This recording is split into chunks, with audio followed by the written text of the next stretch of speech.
Om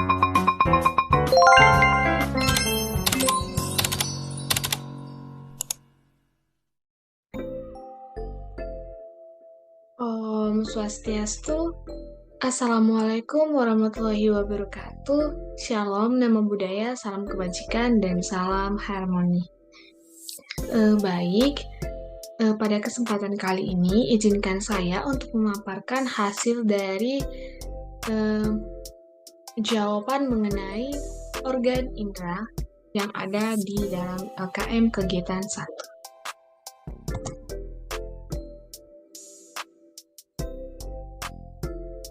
Sebelumnya, perkenalkan nama saya Gloria Jessica Situmorang dengan NIM 2113041039 dari kelas 4B Pendidikan Biologi.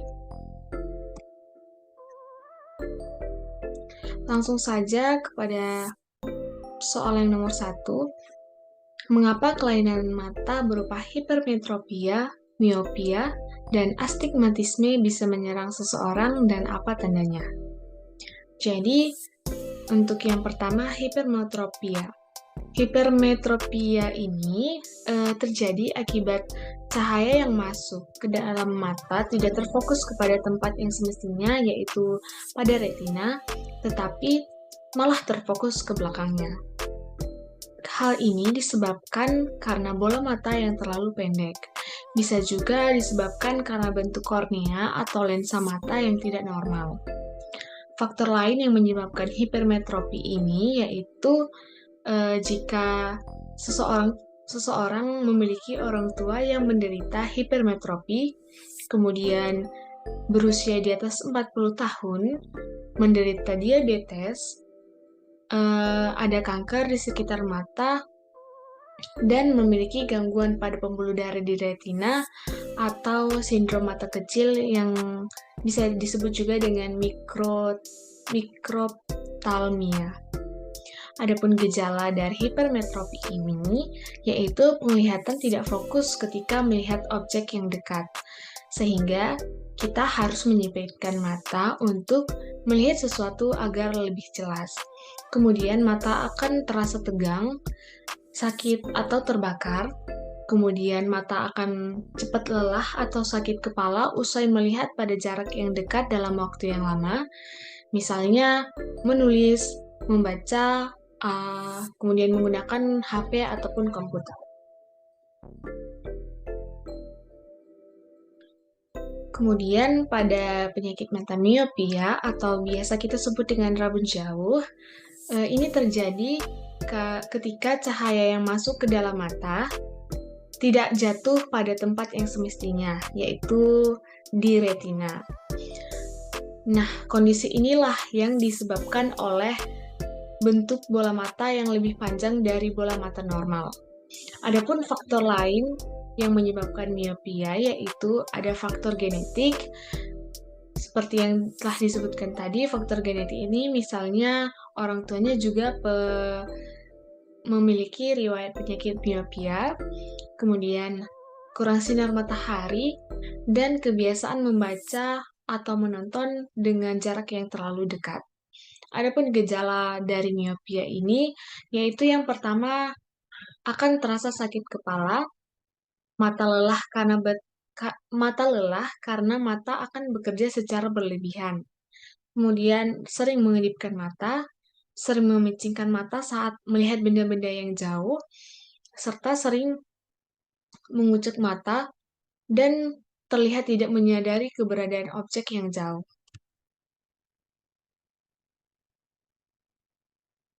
Kemudian pada yang terakhir yaitu antigmatisme atau mata silinder. Antigmatisme ini disebabkan oleh kelainan pada kelengkungan kornea atau lensa mata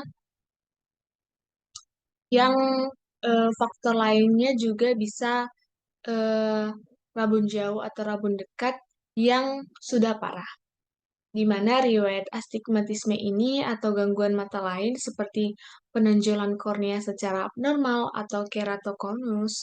Kemudian ada riwayat cedera mata atau pernah operasi mata seperti operasi katarak, bekas luka pada kornea akibat infeksi ataupun cedera. Kemudian adapun gejala dari astigmatisme ini yaitu yang pertama, benda akan terlihat berubah bentuk.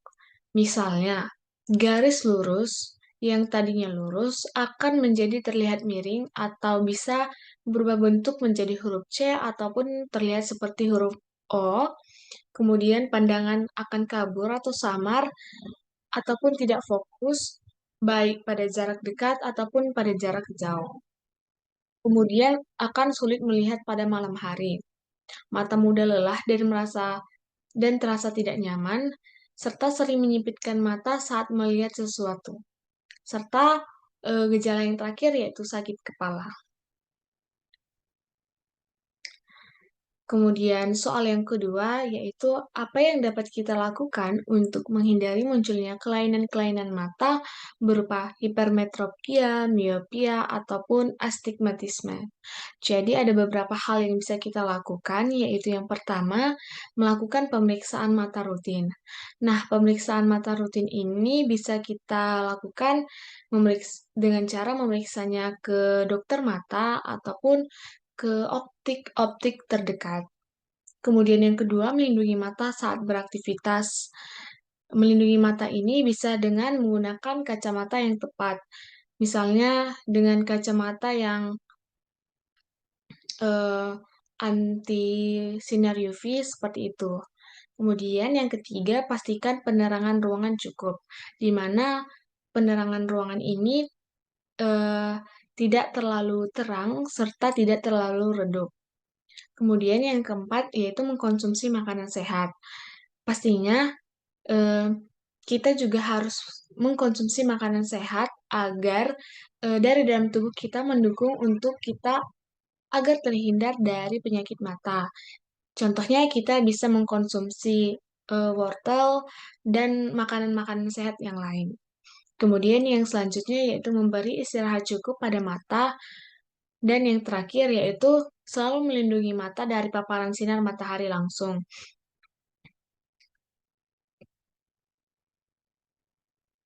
Kemudian yang selanjutnya yaitu soal nomor 3, aktivitas apa yang beresiko tinggi untuk memunculkan kelainan mata, miopia, dan mengapa demikian? Jadi dari sumber yang saya baca, aktivitas yang paling beresiko tinggi itu ada dua, yaitu lamanya melihat gadget dan membaca dengan pencahayaan yang tidak normal. Lamanya melihat gadget, mengapa demikian? Karena penggunaan komputer, laptop, dan HP atau biasa kita sebut dengan gadget yang terlalu lama bisa menyebabkan otot mata siliaris akan mempengaruhi lensa mata menjadi cembung. Sehingga mata akan menjadi tidak peka terhadap benda jauh. Nah, aktivitas jarak yang dekat dengan kurun waktu yang lama akan meningkatkan progresivitas miopia, disebabkan karena penderita akan melakukan aktivitas itu secara terus-menerus dengan jarak yang dekat, sehingga kelainan refraksi yang terus bertambah pada penderita miopia. Kemudian yang kedua yaitu membaca dengan pencahayaan yang tidak normal. Intensitas cahaya yang baik sangat mempengaruhi mata. Jika cahaya yang kurang akan menyebabkan otot mata harus berkontraksi semaksimum mungkin untuk melihat objek tersebut. Nah, jika keadaan seperti ini berlangsung secara terus-menerus, akan menyebabkan kerusakan pada mata. Pencahayaan yang tidak normal pada saat melakukan aktivitas membaca cenderung memperburuk progresivitas miopia. Kondisi ruangan yang gelap akan mempengaruhi intensitas dan kuantitas cahaya yang diterima mata, sehingga menyebabkan kelainan refraksi pada mata. Penerangan yang cukup dengan lampu yang difokuskan pada objek yang dilihat menjadikan mata tidak mudah lelah. Kemudian soal yang berikutnya yaitu aktivitas apa yang berisiko tinggi untuk memunculkan kelainan mata hipermetropi dan mengapa demikian? Jadi dari jurnal yang saya baca, aktivitas yang berisiko tinggi untuk memunculkan kelainan mata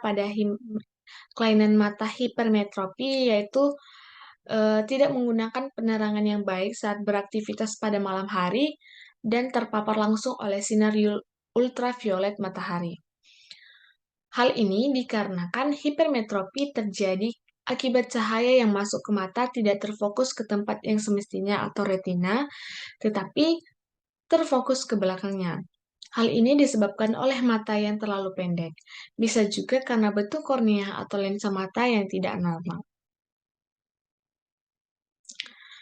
Soal yang terakhir, jika ada orang yang menderita pada hipermetropi, miopia, atau astigmatisme, kacamata yang bagaimana yang dapat digunakan untuk mengatasinya? Jadi, jika kelainan hipermetropi, mata dengan hipermetropia akan memerlukan lensa cembung atau lensa plus. Karena untuk mematahkan sinar lebih kuat ke dalam mata, lensa cembung dapat membantu memperpendek bayangan sehingga jatuh tepat di retina.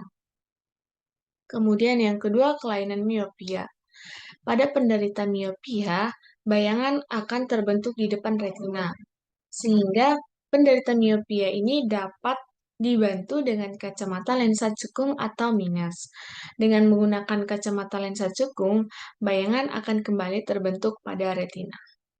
Jadi mungkin sekian yang bisa saya sampaikan mengenai jawaban dari LKM pada kegiatan 1. Saya tutup dengan para mesanti. Om Santi Santi Santi Om. Wassalamualaikum warahmatullahi wabarakatuh. Shalom, namo buddhaya, dan salam harmoni. Terima kasih.